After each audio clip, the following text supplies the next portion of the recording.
Hello, everybody. This is our weekly stock and options investing webinar, which we will only do on Tuesdays. It is Tuesday, March 24th, 2020, and we had a spectacular face-ripping hopium rally on congressional bailouts that are being negotiated right now. And I think that I will cover a little of this and a little of that, but these are going to basically be 25 to 35 minute presentations, and I just want to cover some questions that are in the Ask Me Anythings and some things that I'm popping up and just work through methodology with you, and then I will fix up these chart books and get them published overnight sometime. I'll stay up tonight and write these. They'll be pretty good. But in any case, I sent out this article to both websites. Coronavirus, recession, and market crashes are major, but can be overcome in time. And the things that I want you to understand, that at least that I'm seeing, is that this recession is not going to be minor. This is going to be something that lasts with us for about a year. It's going to take about that long to get back up on our feet. These ideas that you're hearing about President Trump trying to get everybody back to church on Easter, you know how I feel about that kind of stuff. I don't understand why it's even being said. So I will lay off and try to be diplomatic here. I just think that it's the type of things that shouldn't be said at all. Because what we know about what's going on at this point, and we know these things, is that if this disease isn't pounded down in haste, then it lingers on and it kills more people. So there was a fantastic article, and I'll put it, I think I put it in our chats on Medium today. And this guy went over some of the statistics. And he showed that if we go on a path of really hitting this hard for about the next month or two, we can beat this disease down. And how can we do that? Well, if we're not transmitting it on the front end, it dies after about a month or two. So we know that if we stay relatively to ourselves and are very careful around other people, we can take this out of circulation, where it'll be scarce. And then I believe, and you've heard me talk about this, I'm fairly certain that there's going to be a vaccine within a year. I think even maybe by the end of this year, we'll see. It's tough to know with how long trials are and what the government's going to require, what the FDA is going to require. This is an emergency situation, and they're going to change the rules best they can as they see fit. So if we did a 3 to 6 week, basically starting today, starting a couple days ago, where everybody kept to themselves, and I'm encouraging you to do that. If you go out and mingle because you're like, this isn't going to hurt me, then honestly, truly, I don't want to help you make money.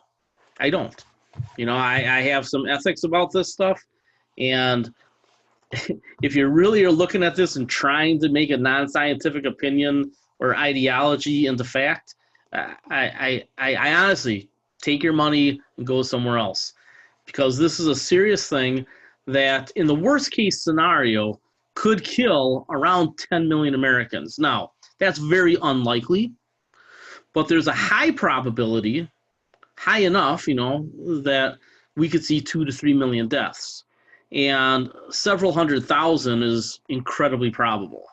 So when you consider what's going on, you not only have to think about who coronavirus will kill, but what would the collapse of our medical system cause? And that's really where we start running into problems. So we need to consider worst case scenario when we plan for this, not the hopium scenarios. So I would consider this article, take a look at it on Medium, and understand that this is what we really have to worry about, is what if we have a surge of people that need ICU beds? The red line represents all the ICU beds in the country, and then they need ventilators as well. We've only got a little over 100,000 ventilators in the country. We might need 1 million. So Tesla, Ford, companies that I've talked about, these fourth industrial revolution companies, they're walking away from the businesses they normally do and making ventilators. I think this is a big deal, mainly because it shows the capabilities of these machines that they have, these advanced robotics that they have. So keep that in mind down the road for investment. But right now, this is an extremely serious thing. This is the biggest, hands down the biggest exogenous economic event, negative economic event ever. And that's what you need to keep in mind, is that we've never seen the economy slow down 30, 40% in a quarter before. This is a hard stop. This is your car hitting the wall and the crumple zone keeping you alive. Luckily, we're the richest nation in the world, and we have all the resources we need. And an analogy that I would give you, and it's a joke before, and now it's something to really think a little bit more philosophically about, is the French basically take the month of August off every year. I mean, the French take like 12 weeks of vacation every year. Americans, we don't do that. Why?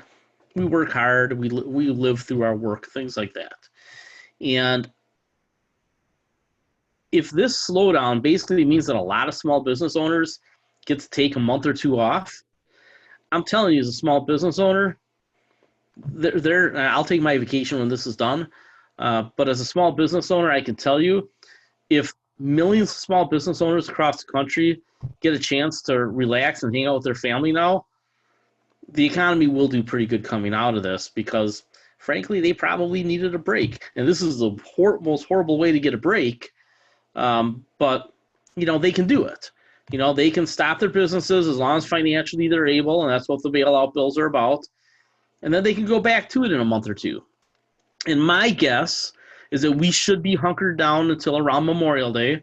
Then hopefully by Independence Day, we're basically just maintaining good manners, and a little bit more spacing than normal.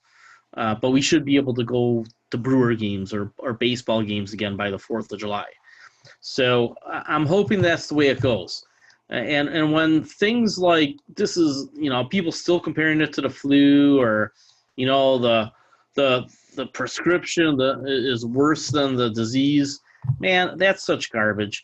We are so rich that if we take a quarter off, it's not a big deal. And I've heard something that I guess is a joke, but it should make you think about it. My father's generation had a little vacation called Vietnam for about 3 or 4 years. If the millennials can't stay home for a month or two, play World of Warcraft or whatever it is they do, or maybe some of them have babies finally, if they can't stay home for a month or two for this, well, then maybe I've judged that entire generation wrong. I thought the millennials were going to be the next great generation. But I got a call the other night from 3 guys I know hanging out. Hey, you want to come hang out? Are you guys imbeciles? They're all 30-something. So, if you have somebody in your life who's younger, who isn't taking this seriously, and you happen to come in contact with them, punch them in the head real quick. Because this should be a much more serious thing for a lot more people. This should be 100% all in, trying to knock this curve down. This is what we should be trying to do, so that we can knock this down and come out of it okay. In any case, the recession is going to be deep. It's going to be fast. It's not going to be something that goes away in the blink of an eye. And I told you this before this, there's over 100 companies in the S&P 500 that I expected to get beat up and become zombies during this decade. Well, coronavirus is accelerating that. And that's really what you have to consider coronavirus as doing. I have told you, we're in the slow growth forever economy. We have structural problems due to aging demographics. We have to prepare for the idea that there's going to be a major crisis centered around the retirement and entitlement, senior entitlement programs really around the world in about the next decade. So when that comes, the helicopter money that you just saw, which is really what it is, because it's never going to get paid back. Eventually, the Fed's balance sheet is going to be monetized. It's just going to be evaporated away with money, not even debt. They'll take money at some point and get rid of the debt.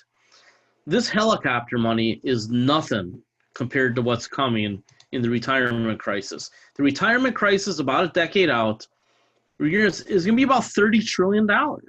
That's what we're short for Social Security, state and municipal pensions, and a host of other things that really need to be cleaned up.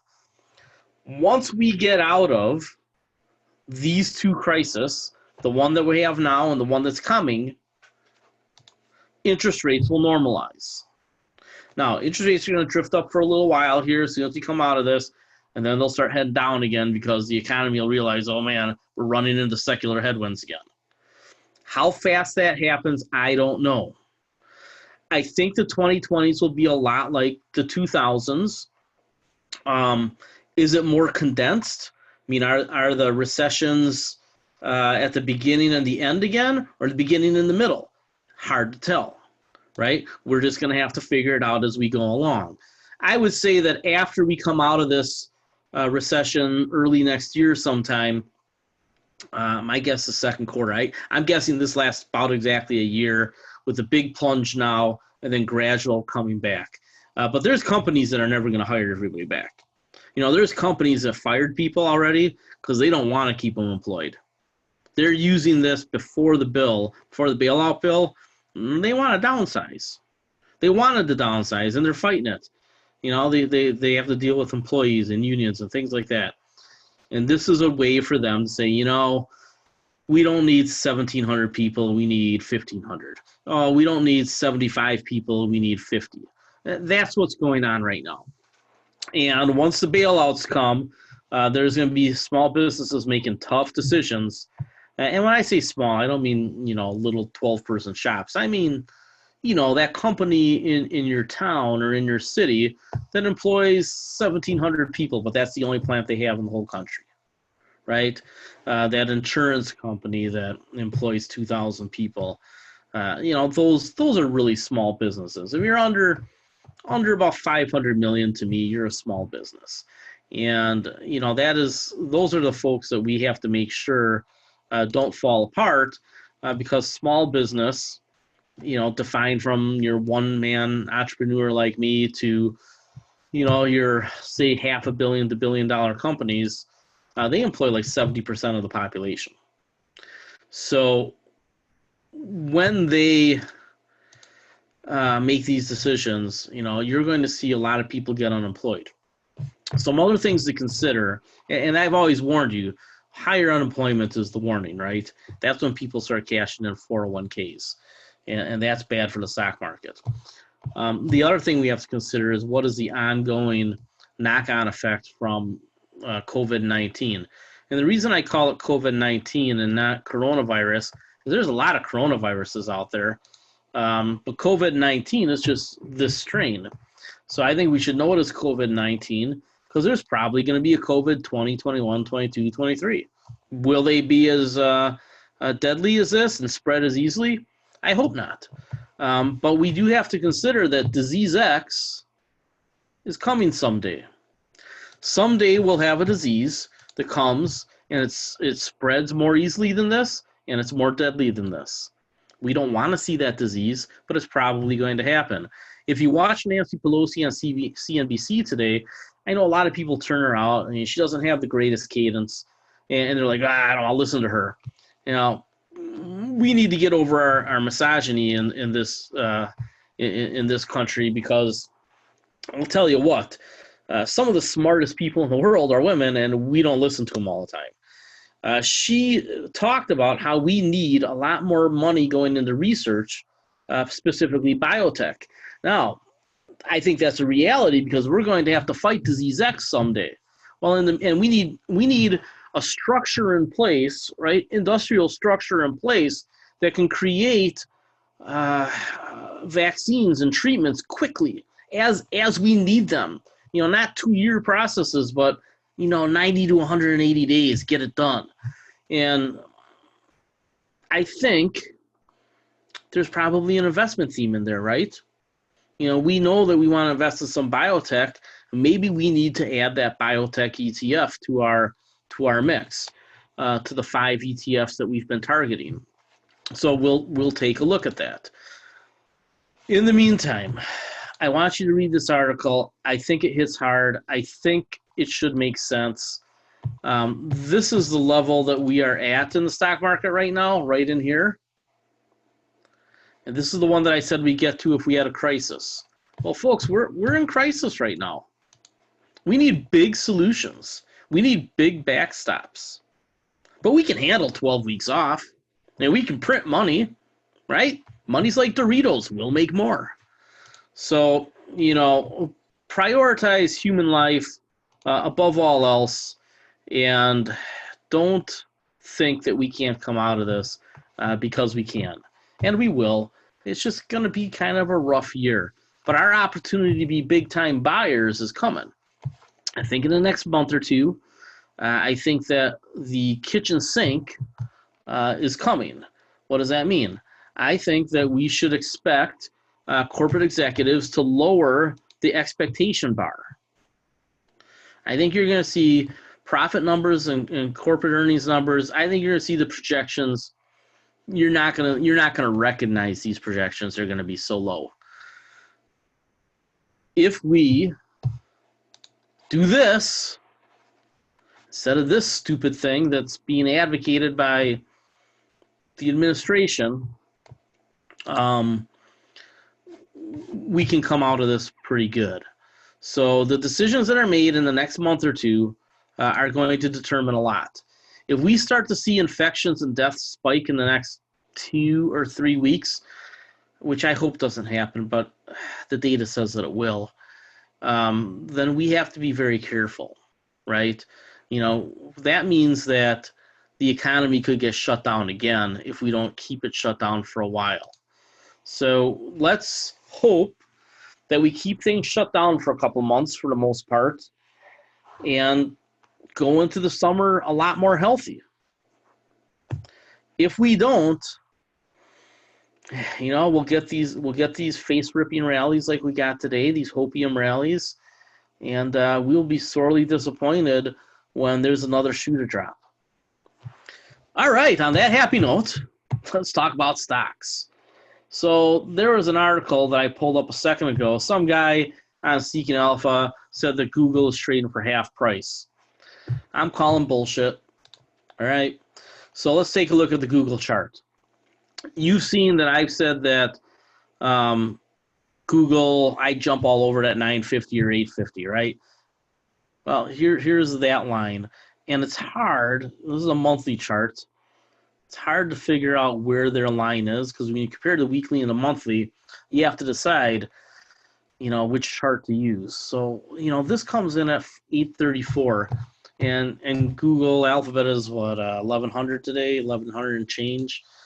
To say that Google is half price right now, oh man, it's just so stupid.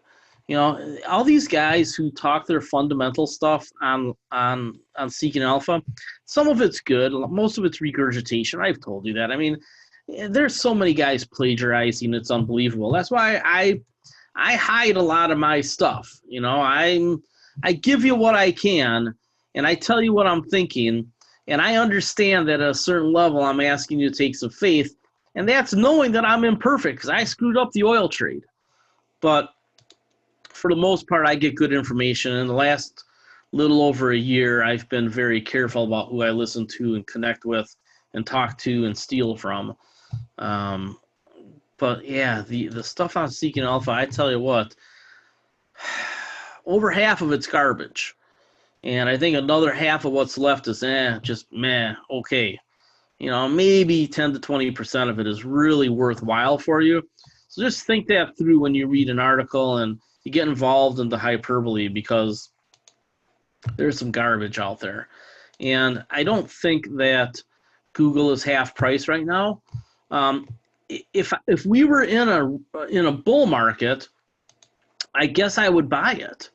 But I can't see buying it right now unless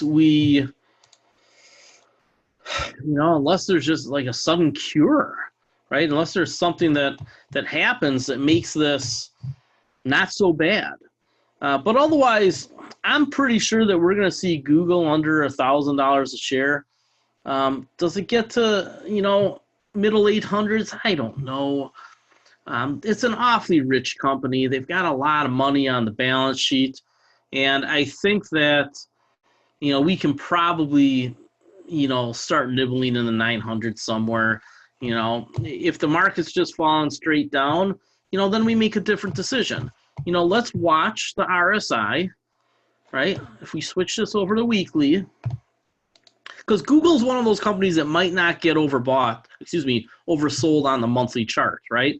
It's just such a good company that sometimes it doesn't get, oversold on the monthly chart. So on the weekly, it was just oversold for 1 week, for a hot minute at the end of last week, and it bounced back.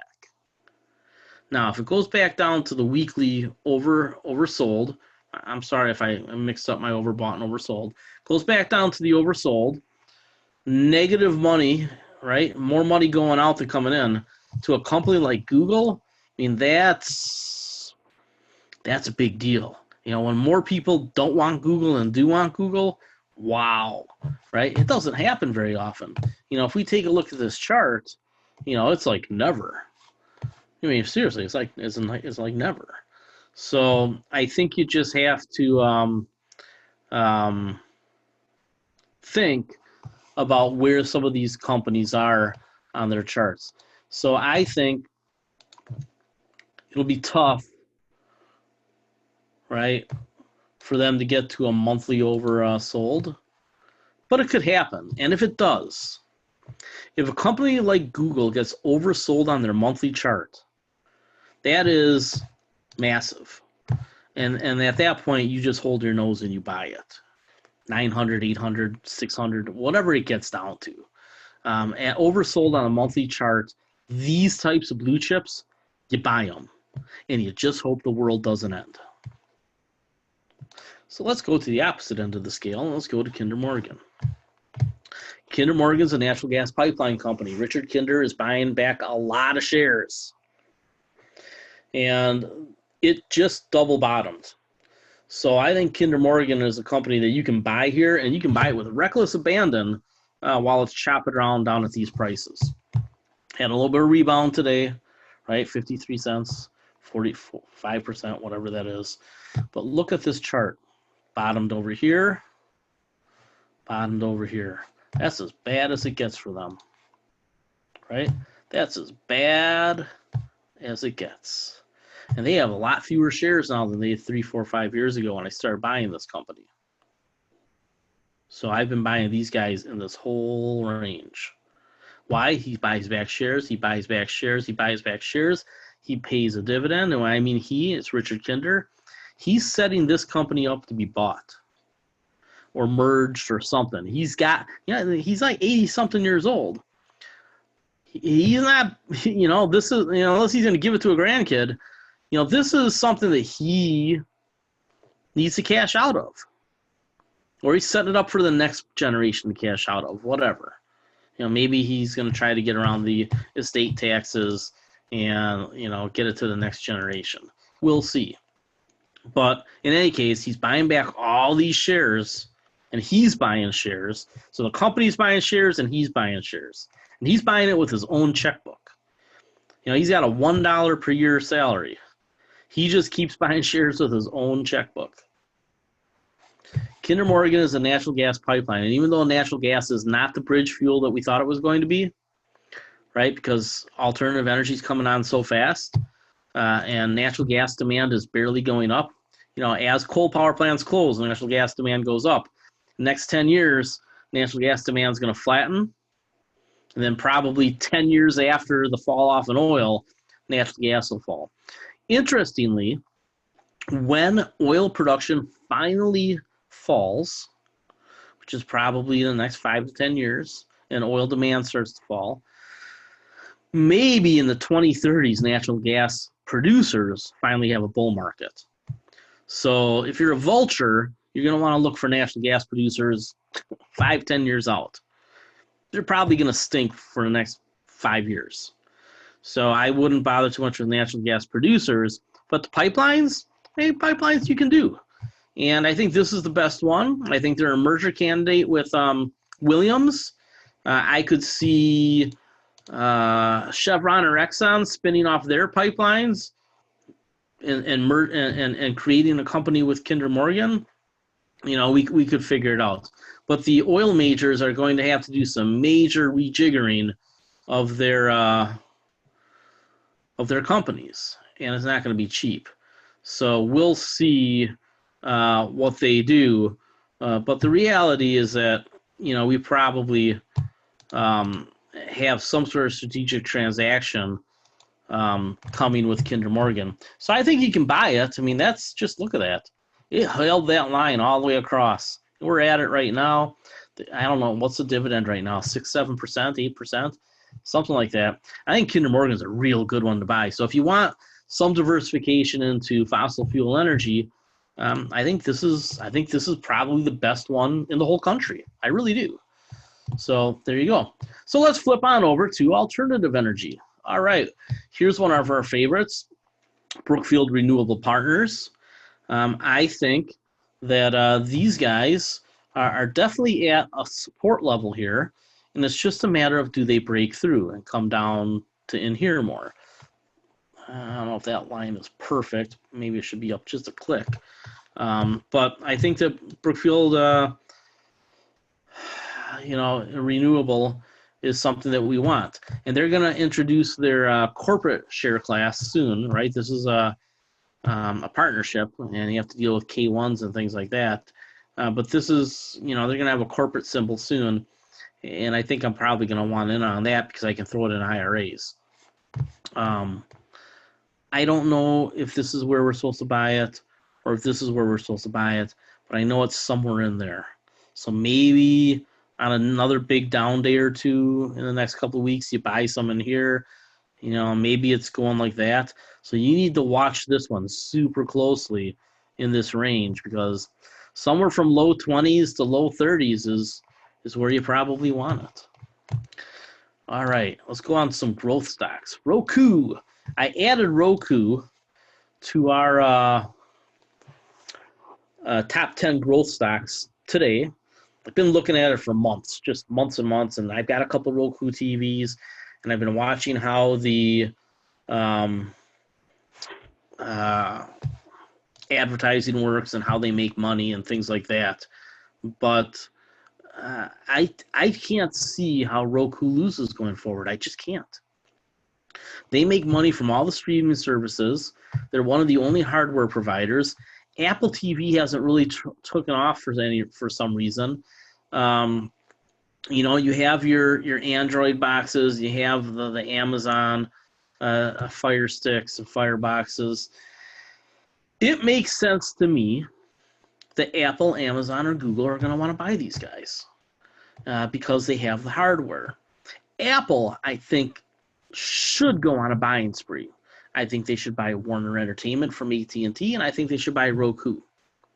And I think they should just come out firing. And they should probably come out with some other sort of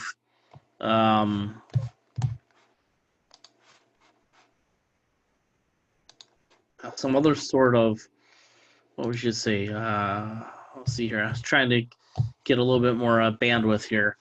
I got a lot of stuff running right now. It makes sense to me that Roku has either a strategic transaction where they get bought out, or they just keep growing and growing and growing. They got fantastic growth rate. They're making money. They're asset light, right? And they had a 49% growth rate year over year, quarter to quarter. They're earning money periodically, kind of like Tesla does, but they're in the early phases.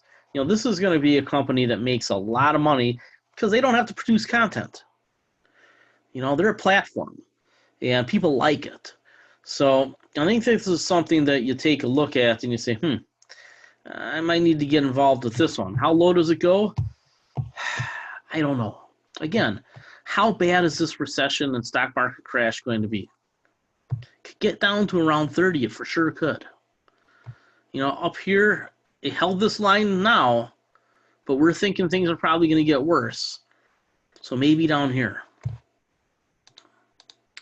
going to finish with Square, and then I'll put together the chart book for you to look over the next couple days. I don't think you're in any hurry to buy anything.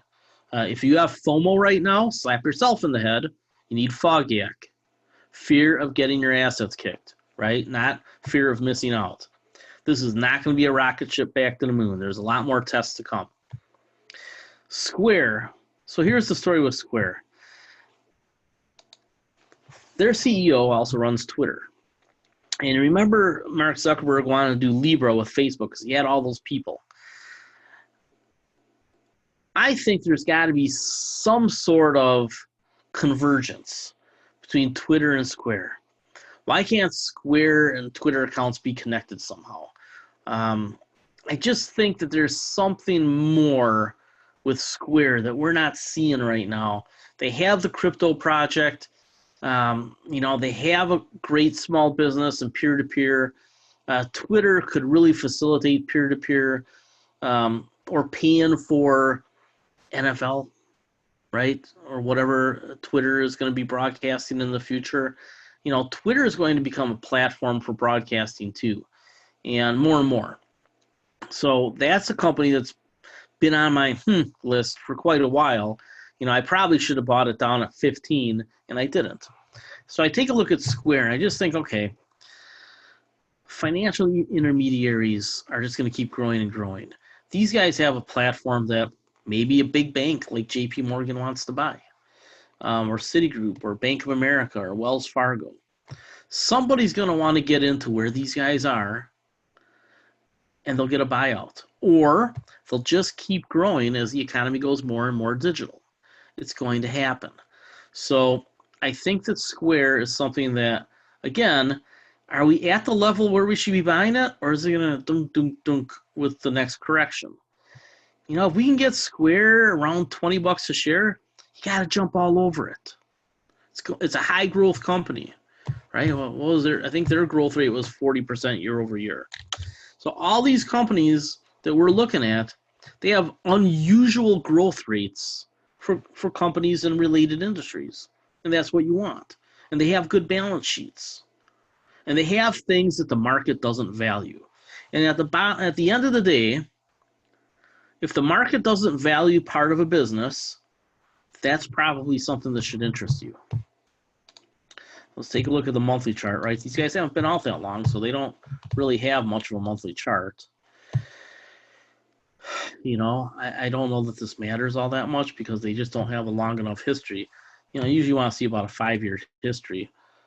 These guys just barely have that. So close to 20, I think you start looking at these guys a lot. See this big candle? So low 20s, I think. I think that's the range. Again, if the world suddenly gets better, it could be here. Maybe I'm completely wrong. Maybe I forgot that I was an applied math and physics major for a minute, and I don't understand science anymore, or functions, that I do every day, or curves that I do every day, or interpolations that I do every day. We're in the midst of something very, very serious. And we're on the red line right now. We need to turn this over, and we need to do it very fast. Otherwise, a lot of people are going to die. a lot of money is going to be lost, and the recovery will be a lot slower. And I would say that social upheaval could occur. So we need to be very, very careful. Not going to take any questions. I answered a few of them in context.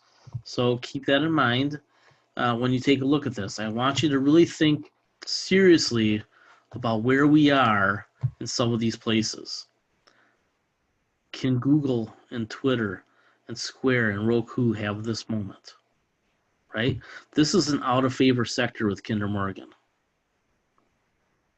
So it just dropped off the planet 1 week. Can those other companies have that moment? And I think the answer is maybe. So when we're thinking about Shopify or any of these other companies that are on our lists, right? We've got about 100 companies that we're really kind of interested in, and 30 or so that are really, really interesting. We need to keep in mind, all right, if they have this moment, let's say just as a group, think about what 30 companies you would want to own if they all had this moment at about the same time. Right? Who are they? Is it Northrop Grumman? Is it Lockheed Martin? Is it Google? Is it Amazon? Is it Apple? Is it Disney? Who is it? Well, I think the answer that you should be looking for is, okay, who has the best combination of financial strength, cash on the balance sheet, right? Growth, and a moat that is defendable, something that's not commoditized, something that's hard for other companies to do. Who has a whole bunch of clients, customers that aren't going anywhere? Ignore the middle of the market. I've talked about that 1,000 times. Good isn't good enough. Look for great. You should only own 30 stocks because you can't keep track of too many more. I do this full time, and you see how bogged down I am with help. I got a lot of help. I use an artificial intelligence. I've got 2 guys who write, Dave Zandoni writes the SWOT reports for us for the most part, and he's amazing at it, right? Those SWOT reports should be the backbone of what you're getting, how you get acquainted with these companies. So you take a look at this and you think, okay, what do I really want? Well, if I'm a dividend investor, I can look at KMI. I like them better than Williams because these guys are buying back stock and probably looking for a merger. So, and I like that they got the Permian pipelines that are just going up. There's a lot of things I like about them when you break down the business piece by piece. And that's what I do. I break down these businesses piece by piece. I look for things that the market doesn't value. And then I come to these charts and I say, okay, is the market beating something down even worse than it should? And some point, not only is it going to come back, but over time, the market will start to value something that the market didn't see before. And then it goes up higher, right? I think the day is going to come when Kinder Morgan recovers all of this loss. I think it's a triple from these prices, plus the dividend, so maybe a quadruple. Why? Because natural gas is going to go on and on and on, right? It's going to last 20, 30 years longer than oil. It's not going to start declining for 10 to 20 years after oil. Probably going to have a big bull market in the 2030s, when coal is mostly gone and it's harder to get, there's not as much associated gas from the oil drilling. So keep an eye on that. This might be a stock that you follow when it's named something else someday, right? You might get a piece of Chevron, Kinder, pipeline company. I don't know, something. All right, I'm going to let you all go. Have a great night. Stay the heck inside. Don't put yourself at risk. Don't put other people at risk. This is a big deal. This, like I said, this is not going to wipe out humanity. But it could kill 10, 20 times more people than the flu. It's a big number. Let's try not to let that happen. Let's just take our vacation, right? Let's dig our gardens. Let's hang out with the kids. Let's not sneeze or cough on anybody, right? If you can't smell anything, remember, I put this article up too. If you lose your sense of smell, you better go get tested because that means you might be a carrier even if you're otherwise asymptomatic. So just keep this in mind. So read this article on Medium, Coronavirus, the Hammer and the Dance. We can beat this. We just have to decide, are we willing to take a short sabbatical from work? All right, have a great night, everybody.